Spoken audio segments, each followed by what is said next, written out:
جب بھی آپ عمرہ یا حج کے لیے مکہ مکرمہ جائیں، سب سے اہم چیز یہ ہوگی کہ جب آپ کی پہلی نظر بیت اللہ پر پڑے گی تو آپ جو بھی دعا اللہ سے مانگیں گے وہ قبول ہوگی۔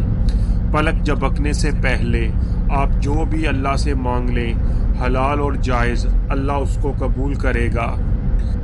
تو یہ ایک بہت آسان طریقہ ہے۔ اس کے لیے آپ جب بھی حرم پاک جائیں تو کوشش کریں کہ پہلے اپنی نظریں نیچی رکھیں تاکہ غلطی سے آپ کی نظر بیت اللہ پر اس کے قریب پہنچنے سے پہلے نہ پڑے۔ پھر جب آپ اس کے قریب پہنچ جائیں، نظریں اٹھا کر دیکھیں تو آپ کے سامنے ماشاءاللہ ایک بہت خوبصورت بیت اللہ کا نظارہ ہوگا۔ پھر وہاں سے آپ اللہ سے جو بھی جائز دعا مانگیں گے وہ قبول ہوگی۔ آپ اس طرح کی مزید ویڈیو دیکھنے کے لیے ہمیں فالو ضرور کر لیں۔